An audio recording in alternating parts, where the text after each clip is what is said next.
umuntu yasaze pe umuntu yasaze nge turavuye kubera ko ntari muzi mbona numva amagambo ambwira ikibazo gikomeye rwose yasaze pe. Umuntu araza akidekara ngo ni indaya ya Yesu. Yesu yahuriye hena urimo wita indaya ya Yesu. Indaya biciye muri roji abagabo babiri ibaze kugera ku rwego ucyura abagabo babiri babanje bafata umugozi bawufunga mu kanwa urumva rwari uburyo bwo kugira ngo atasakuza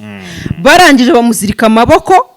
bayazirikiye ngo inyuma bamufunga n'amaguru baramwica bamaje kumwica bahita bamushyira munsi y'igitanda. Slim Jesus. Reka mbahereze ikaze bakunzi bacu basuze mbifurize kugubwa neza muri mwese impande n'impande zitandukanye z'igihugu. Uyu munsi ndi kumwe na Laila Wizi Show. Hari abakiri bigeze buri wese ari kwimenya dusangire ibyasigaye. Abantu bawusangira ku itariki ya mbere gusa. Wasa hari abantu bakigira ibyo gusangira kugera muri aya matariki. Bruce na Deben barawusangiye. Ariko abadukurikiye bashobora kudusangiza da. Nawe dusangiza biremewe. Nta birenze rwose ushaka kuvuga ati ariko mwatwanamye. Imwaka rero no mwaka waranzwe n'ibintu byinshi bitandukanye watangiranye n'inkuru nyinshi zitandukanye harimo imbi inziza byose nago turi bwamamaze nta kintu turi bwamamaze uyu munsi kugira ngo tujye neza twamamaza twe twinjira mu nkuru kuko inkuru tugiye kuvuga nimbi ntago twazishyira mu bwamamatangazo ntago twazamamaza ntago twazamamarizamo kabisa. Abantu bari gupfa bishwe n'abandi ariko reka nkubwire bajya bavuga ngo nta kazi kabi kabaho se barakarana ko nta kazi akahe kariya kazi bari abakobwa bakora ku buraya burana ko nta kazi kariya oya ntago ari akazi ako ni umwuga ese umwuga ni akazi nyine ngo ni umwuga w'uburaya kibawise umwuga ubu umuntu wize ubwubatsi bazavuga ko afite no kwiga imyuga bazavuga ko afite certificate mu mwuga w'ubwubatsi n'undi nawe bavuga ngo afite ngo akora umwuga w'uburaya. No kuvuga ngo wemere iyo babyita ingeso wemere kuvuga uti uyu ngaho akora umwuga nyine nkora akazi k'umwuga nyine ni akazi gakoreshejwe harya akazi k'umwuga ni akazi gakoreshwa ingufu aba ari umwuga si ibintu umuntu aba yaravuze ko ari ibintu aba ari specialize muri byo urumva nyine aba ari byo yarahisemo se ndabyita gute ni akazi ubundi umwuga ni akazi umuntu akora ugakoresheje ingufu wakoresheje iki simbizi hoya ntabwo uba ukoresheje ingufu ahubwo umwuga ni ikintu ni akazi ukora uba wariyemeje nyine gukora kajyanye nyine navuga gute uba warahisemo gukora aricyo kintu cyawe ese buriya ibyo byakabaye byitwa umwuga kunzi ko hari n'ababikora umwuga bundi uwiga kugira ngo uzamenye kwihangira umurimo. None se buriya biriya nabyo barabyiga biriya nabyo barabyiga ntago mbizi impamvu uvuze gutyo ngerageje gutandukanya umwuga ndetse no kujya kwiga harya aba umwuga na siyansi wiga oya n'imyuga barayiga hasigaye hari amashuri y'imyuga hasigaye hari amashuri y'imyuga ubu ndi kwibaza uriya mwuga wo ubarizwa muri heshuri ni ishuri ry'ubuzima ishuri ry'ubuzima baragufunga minisiteri y'ubuzima irakuzira neza nyine si ishuri ry'ubuzima ubuzima ko ubuzima nibwo bukujyana muri uriya mwuga ishuri ry'ubuzima busanzwe ubuzima busanzwe ishuri ry'ubuzima byo kabisa rirakwigisha hahandi wisanga aro bita Mr Kagame se bari kubyita umwuga cyangwa umwuga w'uburaya cyangwa bari kubyita ingeso y'uburaya iriya si ingeso se buri ni umwuga kuko urabatunze nese ingeso itunga umuntu uzi ko ari ibyo ni umwuga ubatunze ngo nimba ari umwuga rero kandi unabatunze kandi uranemewe ntabwo wemewe ese urumva umuntu wafunze iriya bizinesi ntabwo yemewe ese barasora uburaya ni icyaha ni icyaha ese urumva umuntu wavuga ngo wafunzwe akurikiranyaho uburaya mu buraya impamvu batabafunga ni uko kubona ibimenyetso biri solid bigoye kubera yuko ubundi uramutse uvuze uti nahaye umuntu fagitire urumva iyi fagitire nayihaye umuntu kuko twakoranye ibi icyo gihe n'ikimenyetso simusiga kigaragaza yuko icyo wakoze ari uburaya sibyo ariko umuntu bamufatanye n'undi ntabwo icyo gihe babyita uburaya kuko n'abantu bakundanye bashobora gukora kiriya gikorwa Yego. urumva n'abantu bari mu rukundo cyangwa se bishimanye bashobora gukora kiriya gikorwa niyo mpamvu bigoye kereka uvuze uti ngiyi fagitire cyangwa se ngiyi mesaje namwishyuriyeho ndemeza ko nari umukiriya we nari namuguze koko ndamwishyura icyo gihe biba bikiri biba byabaye bizinesi aho wanabifungirwa nigeze kubibaza icyo kibazo nigeze kukibaza umuntu ndamubaza ntariko se ko uburaya buremewe arambwira ati we ntabwo bwemewe none se ko mudafunga ababukora ati tubura ibimenyetso mubiburira heze none se wamushinja gute ko ari uburaya yakoze wabugaragaza ko yishyuwe hehe ariko ntabwo nanone bakuziza uburaya ngo ninda ngo yafunzwe kuko ari indaya nuko ngo hari ibintu bajya bafungwa bakoreyemo ibindi byaha yego ariko ntabwo bagufunga kuko uri indaya ntabwo bagufunga kuko uri umutinganyi ntabwo bagufunga kuko wasambanye ubwo ni ukuvuga ngo rero buremewe ntabwo mbizi wenda buremewe ariko buriya oya ntabwo bwemewe ntabwo ari byiza sinabyiza rwose mwabana mwe mudukurikiye mwa rubyiruko mwe mwikwishora mu mwuga w'uburaya sibyo hari ibintu byinshi wakora sibyo harimo ingaruka nyinshi muri ibi bintu muri uyu mwuga w'uburaya uyu mwuga w'uburaya harimo abantu bapfira ari nacyo kintu kitumye tugaruka kuri iki kintu hari inkuru nabonye y'indaya biciye muri roji bayicaye muri roji abagabo babiri ibaze kugera ku rwego ucyura abagabo babiri wamaze kuba kasamutwe ukabona ntibihagije guhura n'umugabo umwe cyangwa kubonana n'umugabo umwe ingunga imwe ukavuga uti nzajya mbajyanira icyarimwe urumva urwego ibyo bintu biba biriho bikabije ni inkuru nagize gutya nayibonye nanjye kuri BTN ndakeka niho nayibonye cyangwa TV1 ni BTN TV ni inkuru yabereye muri Sodoma hari igikondo ni ahantu n'ubundi haba abantu benshi nk'abo ngabo njya numva abanzovu nabaye akavuga ngo niho bazigura iyo ni inkuru rero ivuga ko indangamirwa niko banzovu bazita yego ngo ni indangamirwa ariko byo ngo kuvuga indaya ngo ntibyemewe iryo jambo ngo ntabwo ryemewe ngo ni indangamirwa rero uyu mukobwa baripfushije ubusa pe uyu mukobwa ngo yari yinjije abagabo babiri muri roji niwe wabizaniye niwe wishyuye icyumba ntabwo ari abagabo bishyuye icyumba ni umugore rega burase si umugore ni umugore uyu mugore rero ngo yazanye abagabo babiri muri roji we niwe wishyuriye roji we niwe wabizaniye muri roji birangira bamwiciyemo baramuzirika amaguru bamufunga n'umunwa babanje bafata iyi ndaya babanje bafata umugozi bawufunga mu kanwa urumva rwari uburyo bwo kugira ngo atasakuza barangije bamuzirika amaboko bayazirikiye ngo inyuma bamufunga n'amaguru baramwica bamaze kumwica bahita bamushyira munsi y'igitanda bahita bisohokera urumva abantu nk'aba ngaba uko biri kose ntabwo bagenzwaga n'igikorwa cyo kuryamana nawe gusa bari baje bari kuri misiyo ntabwo kandi aba bantu kwica iyi ndaya byari impanuka ni ibintu byari byateguwe kandi reka nkubwire aba bakobwa banakora ibi bintu izi ndangamirwa bakwiye kumenya yuko nimba wagiranye ikibazo n'umuntu ukwiye no kwitwararika ukagira n'amakenga cyane ku bantu uhura nabo kuko ushobora gusanga warahemukiye umuntu kuko izi ndangamirwa ngo zijya ziniba ugasanga atahanye umukiriya nawe atagenzwa na kamwe ko kuryamana nawe gusa anagenzwa no kuba mwiba agatahana umukiriya ngo akamuha ibintu ngo akamutahana iwe urumva yarangiza ngo akamuha ibintu bimusinziriza yarangiza akamwiba akamusopa agahita yiyamurukira akigenda rero uyu mukobwa we bisa nkaho we wagira ngo yakoraga uyu mwuga we mu buryo buteye imbere ho kurusha bagenzi be kuko we ngo yari yaragiye ashakira abakiriya be ofisi nabyita ko ari nka ofisi yakoreragamo yari yarakodesheje ngo icyumba muri roji ku buryo nimba abonye umukiriya amujyanayo ibi byo byari safe rwose kuri we byari binafite umutekano nubwo n'ubundi stili bitamubujije kwicwa kuko urumva we yabajyanaga ahazi kandi hari n'umutekano kuko hariya ntabwo uba wibana wenyine hari n'ikibazo kibaye watabaza rero intekereza ko kuba barabashije kumushikira bakamwica nuko yabashije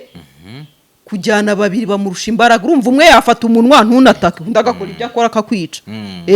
Umwe ashobora kuvuga ati reka fata umunwa ntavuge, undi nawe agakora igikorwa cyo kumwica. Bari bamwemereye kumwishyura menshi nkayikubye inshuro nk'eshanu y'umwe. Ese ubundi umwe yamusiga kuri reception urumva ntabinjirize mu cyumba icyarimwe. Oya bashaka gukora nka bya bindi nigeze kumva muri za story z'imihanda harya ni zari izandera harimo story ngo y'umuntu ngo babyitaga ngo tirisamu. Hari umuntu wigeze kubivuga ingundi imwe. Ni bavuga ingundi imwe cyangwa ingungi imwe. Ashaka kujyanirana cyarimwe. Ahubwo rero nanone abo bantu kuri iyo loji yo nakosa bafite kwemera umuntu kwinjana n'abantu babiri. Ni uburenga oya nta pilote nakosa bafite. Kubera yuko umukobwa yari yarakodesheje icyumba. Sibyo nubwo yaba ataragikodesheje ako kanya umuntu afite uburenganzira bwo kujyana abantu mu cyumba cyakodesheje igihe wamaje kukishyura ufite urufunguzo kiba ari icyawe ufite n'uburenganzira bwo kwakiramo abashyitsi ushaka. Ntago abantu bose rega bagiye mu cyumba ariko baba bagiye gusambana. Bya mbivuze neza ra sibyo bawutse. Ntago abantu bose bagiye mu cyumba baba bagiye gusambana. Ushobora nese ubwo umuntu wamubuza ngo wijyana aba bantu uzi icyo yenda bagiye mu nama. Sibyo yenda niho yateguye ko bakorera inama abajyanye bakora inama ntago rero wamubuza ahubwo ngewe nabashyiraho amakosa. Uyu mukobwa abaye yaratabaje urumva bakumva amajwi ari gutaka atabaza ntibatabare babaye bataramutabaye aba bantu bahano. Ariko kuba yabazana niki kinyemeza ko bagiye gusa kandi nubwo baba bagiye gusambana n'uburenganzira bwe apfa kuba yujuje imyaka y'ubukure na cyane ko mu majwi bavuga yuko ngo bamwandikaga mu gitabo no kuvuga ngo bari bafite n'ibyangombwa bye. Ni kuvuga ngo ni umuntu mukuru ufite uburenganzira bwo kwifatira ibyemezo by'uko baho ubuzima bwe. Sibyo ahubwo ni iyo lodge barinjira bakaniyandika cyane baraniyandika kumva bujuje ibisabwa rwose. Hano giye yoje ntago nayitera amabuye ahubwo uyu mukobwa niwe ndi kubaza abantu yarajyanye kiperi ugiye kumva ukajya nk'ahantu nko ku mukarogi urumva ugiye kwiyanika ukabona nk'aro hejuru ukabona nk'umugabo wawe yiyanditse nahita njya kuri icyo cyumba kandi twese tuguye mu cyaha turafashwe ntakundi reka nyine tubirangiriza hano twese. Ariko uzi ko n'abantu abacitaza ari abana babi uzi ko wanamurusha uburakari kandi nawe uri kumucinya urari loji rwose umuntu aba ari ku karisite k'ahantu yagiye ajya. Indaya reka mbabwire indaya kuri jyewe ntabwo nzifata nk'aba bakobwa bicuruza gusa n'abagore cyangwa se abagabo cyangwa se abantu baca inyuma abakunzi babo n'abandi bantu batari muri relationship nabyo n'uburaya. Rero nimukumve ngo uyu mukobwa ngo nimbe nawe bifitemo n'inyungu nimbe nawe uyu mukobwa we akoze ibintu ari bunungukiremo we wungukiye heze yenda uri buze kungukira mu buryohe cyangwa se simbizi ibyo ari byo ariko wimushinja uburaya nawe uri indaya nimba watekereje wafashe initiative ukagira umutima kujya guca inyuma umuntu mwashakanye urumva ntibajya kuvuga ngo uriya mukobwa arigurisha urumva nawe uba wigurisha nubwo nta mafaranga bakwishyuye ubagurishije roho yawe. Si byo se ubagurishije roho yawe uzi ko kiriya gikorwa cyo gukorana imibonano mpuzabitsina n'abantu babiri roho ziba zirimo zisangira ziba zirimo zihererekanya. Umpa ibyishimo nkaguha ibyishimo kwa kundi rero twishimana umwana yinjiye mu wundi uko kuntu binjiranyemo nizere ko hano ntabyubahutse kandi ngira ngo mbikuvuze mu buryo bitari abana batari bwumve ko batari bwumve icyo mvuze urumva uko kuntu mwese ni naryo n'ijambo numva riri bumfasha gusobanura icyo nshatse kuvuga hano uko kuntu mwinjiranyemo ni ukuvuga ngo muri guhererekanya roho zanyu urumva hari particular cyangwa hari uturemangingo twawe ari busigarane cyangwa se nawe utwiwe uri bujyane kuko mwinjiranyemo. Rero wivuga ngo uriya ngo yakoranye ngo imibonano mpuzabitsina n'undi muntu ngo bakamwishyura ngo niwe ndaye nawe uri indaya wagurishije roho yawe wayigurishije kubera iki ibyishimo cyangwa ubuhehezi cyangwa se irari uri umukiriya wazo hoya ntabwo uri umukiriya wazo. Ndi kuvuga ba bandi ugasanga umugore afite nk'umusore ku ruhande kwaje urumva ubimukorera n'umugabo ugasanga afite umukobwa kwaje ihabara ubimukorera ukagenda ukicara ukitereka ugaseka bari abakobwa bo ku muhanda ngo nizo ndaya nawe uriyo kubera ko bari abakobwa bo ku muhanda bo nibura bo bakuramo bafitemo inyungu ashobora kuba yakuyemo inyungu double yenda yanabyishimiye urumva nibyo byishimo yabibonye ariko abonyemo n'amafaranga ariko se wowe ukuyemo iyihe nyungu itari kubabaza umuntu mwashakanye urumva niyo mpamvu bababwira ngo mwirinde ubusambanyi. Naho mpamvu icyo cyaha Imana yagishyize mu byango birenze cyane buriya icyaha cy'ubusambanyi imbere y'Imana ngo ni cyaha girenze cyane kuko ngikorerwa imbere mu mubiri kandi ngo imibiri yacu ngo ni insengero z'Uwiteka sibyo? Ese iyi nkuru wayumvishe ryari ubundi wayumvishe gute? Nayumvishe ejo bundi ko ngo umukobwa numva biranambabaje n'umwana w'umukobwa ko ngumva ngo nta n'ikibazo yagiranaga n'abantu bose urumva. Wumvishe bayivuga gute? Urumva ngo yaragiye akodesha icyumba iyi ndaya nyine ngo yaragiye ikodesha icyumba irangije irishyura nyine ni nka ofisi yarashatse akajya agenda akazana abakiriya be we niwe bandikaga ahubwo kuki bano bakiriya bo batabandikaga babaga baza ari bantu ki abantu babaga binjiye muri kiriya cyumba bo akajya babinje hano harimo agakosa nubwo navuze ngo nta makosa bafite hano harimo agakosa uko bano bantu bagomba kwandika buri muntu wese azanye kuko nabo icyo gihe babaye abakiriya babo sibyo ntabwo ari iyo ndaya gusa ibaye iri umukiriya wabo nabo bantu bakwiye kukwandikishwa noneho ngo akajya azana abakiriya be bagakora ibyo bakora barangiza bakagenda akazana abandi abantu hanze bari bazi ko ari indaya bari bazi ko ari indaya yishyuye icyumba ikoreramo akazi kayo bari babizi kabisa ariko nyine abikora n'ubundi mwibanga oya nta banga none se muri lodge basengeramo ubu wagenda ukishyura icyumba muri lodge urumva icyo cyumba ukajya ugitanamo abagabo 2-3 batandukanye ukavuga yuko iryo ari ibanga. Nabonye abantu bahise bandika muri comment ngo akindaya kadashoboka hari igihe uba afitanye ibibazo n'umuntu urumva cyangwa umuntu akwanga bikarangira nyine aje akigira nk'umukiriya akakwambura ubuzima. Ejo bundi nawe nagiye kubona mbona kuri stati yawe wanditseho nayo nafashe screenshot sinzi nimba nyifite ariko ni ya kera uti ngo wa wundi bita indaya ya Yesu ngo biri kuvuga ko ngo yasaze akaba yasariye Muhanga. Ntabwo ise wabyumvishe n'amajwi yagiye hanze amashusho iyi ndaya nayo iri mu muhanda ahubwo wagira ngo nawe yaravuye muri lodge nk'iya ngenzi yayo yambaye amapantaro ari kugenda reka ngushakira aka video ari kugenda agira ahagarika imodoka yigize nk'umupolisi mu muhanda we reka nze yateje traffic jam mu muhanda ari kugenda ahagarika imodoka ari guhagarika abahisi n'abagenzi hari ubusazi burenze buriya harya nuko babivuga yari yagize ikibazo cyo mu mutwe uburwayi bwo mu mutwe reka nze mbikwereke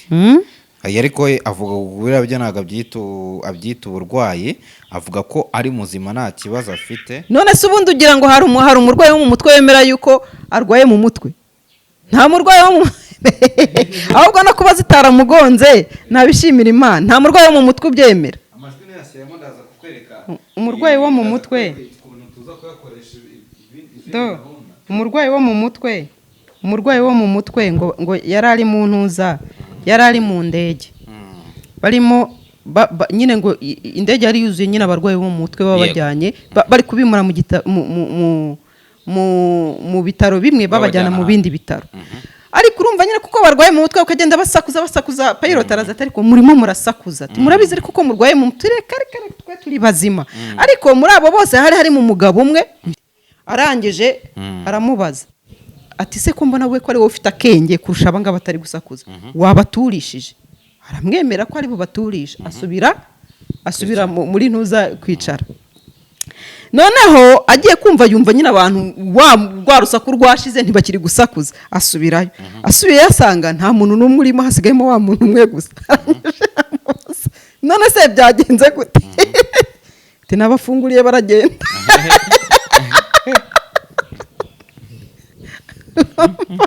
ati nabafungure ikibazo baragenda gutya. ati nabafungure baragenda none se ko barimo bansakuriza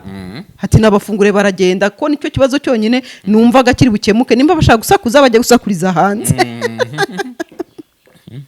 ngayo nguko umurwayi wese rero witwa ngo arwaye mu mutwe yego ntago aba abizi ko arwaye urumva nyine bwa burwayi aba afite ntabwo ubwenge bwe waba uri gukora bwamwumvisha yuko arwaye arabihakana rero uyu nawe ku kigaragara uburwayi bwo mu mutwe bwarabufite arabufite pe uburyo ari kugenda ahagarika amanuza amamodoka yigize agatera n'isari urabona ibi bintu ari ibintu by'i Rwanda urabona ari ibintu by'umuntu muzima oya ariko ni umukozi w'Imana uyu mugore arwaye mu mutwe oya ni indaya ya Yesu rigaye n'abantu basariye mu Mana Yesu se yugira ngo yaguhereza ujya kwita indaya ye Yesu ntago asambana urumva aka kavido turaza kuza kugashyiramo abantu bari kukareba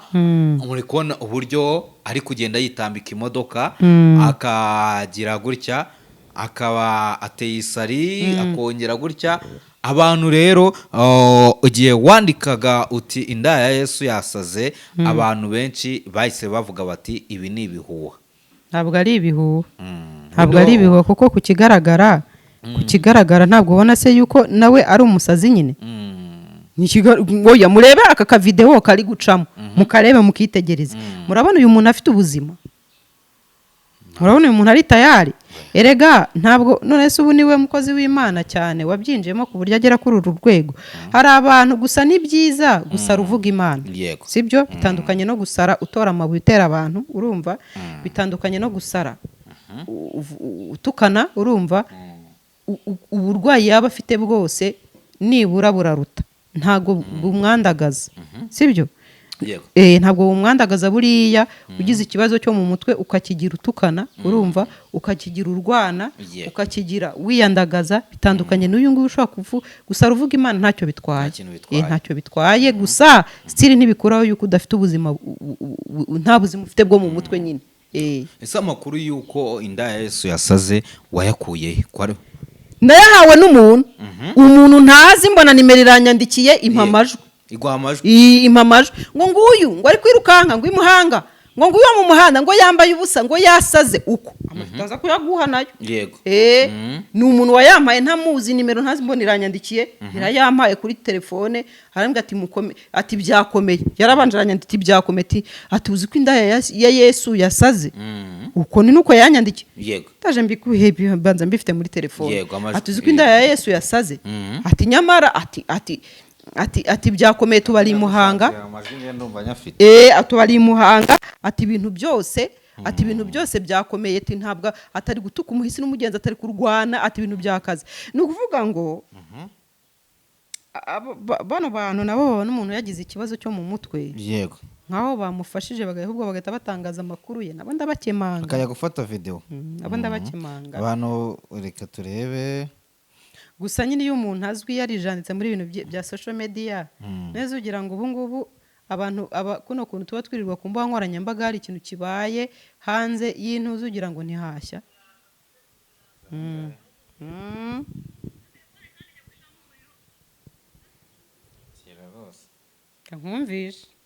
kankumvishe kasi ngaya telefone kandi ijya gushiramo umuriro ariko nakomeza muvugisha ku ya mudugudu umuntu yasaze pe umuntu yasaze njye turahuye kubera ko ntari muzi mbona numva amagambo ambwira anyicara iruhande ndamuhumuriza ariko mu kanya gato araguruka araducika n'ubuzima yambaye ubusa rwose hejuru ipantaro yambaye nayo yayihingiye ibintu utamenya ni ikibazo gikomeye rwose yasaze pe tuhita tubihuza n'iyo video urabona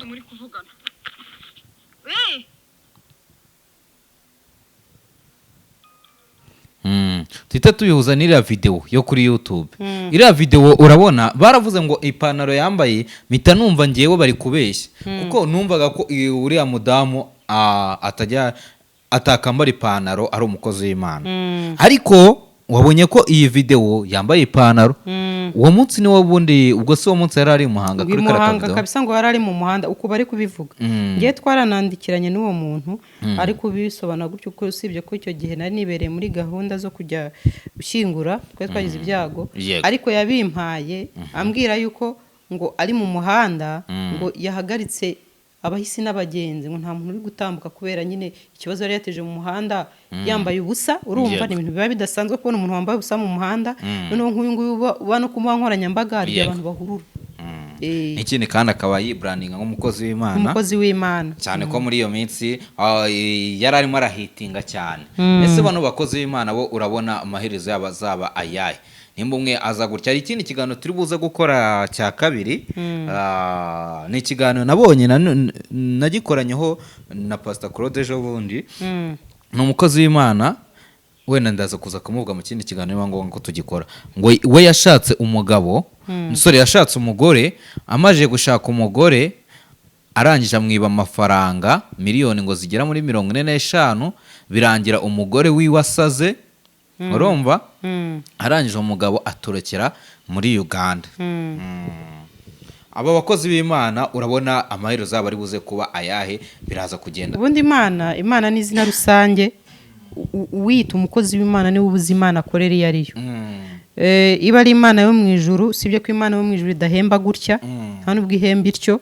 Imana yo mu ijuru yo wayikoreye neza iguhemba neza ntabwo iguhemba gusara ntabwo iguhemba urupfu ntabwo iguhemba ibintu nk'ibyo ntabwo iguhemba igusebya sibyo buriya Imana iri umukozi wayo wa nyawe niyo ikibi kikubayeho iguhagararaho iraguhisha ntabwo ikora ibisa bityo rero niho handi Bibiliya yavuze ngo muzabamenyera ku mbuto zabo nibyo by'ibingibi bigenda bigaragara umuntu araza akidekara ngo ni inda ya Yesu yahuriye he nawe Yesu umaze imyaka 2000 yisubiriye mu ijuru yahuriye he nawe keka nimba mu myaka 2000 yarahozeho agahura nawe kandi muri icyo gihe nabwo tuzi ko Yesu atigize yiyanduza yari umwana w'Imana nyine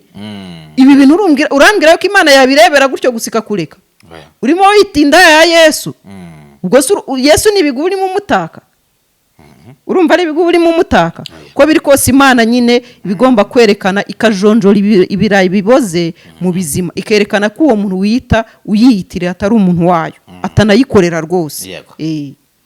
kamwereka ko umuntu wiyita inda atakagombye kuba abarizwa mu bakozi atanakabaye yatura n'akanwa ke ngo ni umukozi w'Imana. Amaherezo y'indaya rero araza kuba yayo amaherezo y'indaya ni urupfu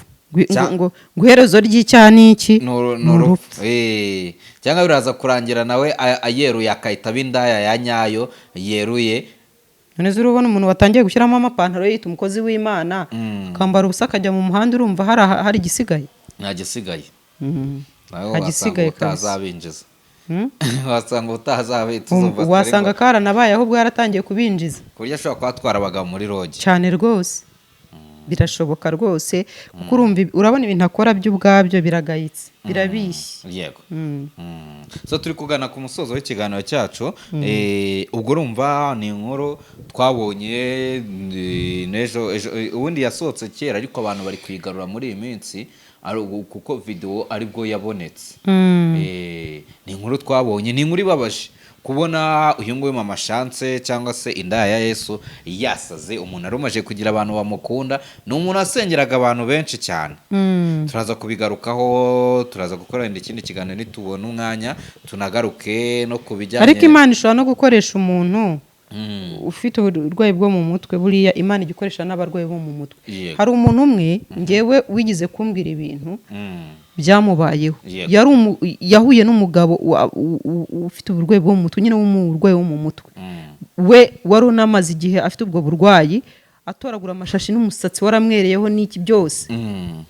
arangije araza n'ayo mashashi nuko kuntasa n'imyenda icitse araza aramwegera aramubwira ngo hano hantu ugiye kujya nutahare kurapfa abifata nyine we kwa ari ubusazi bwiwe n'iki aramubwira ati n'ikimenyimenyi uraza kubona ikimenyetso kwa kundi nyine buri Imana iyo yabishatse nta nitanyuza ubutumwa bwayo no mu giti wajya kumva igiti ugamye munsi ya kizuba ukumva hari ijwi rikubwiye ukumva igiti nyine kiri kukubwira ukumva nyine Imana ifite ukuntu ikora ibintu byayo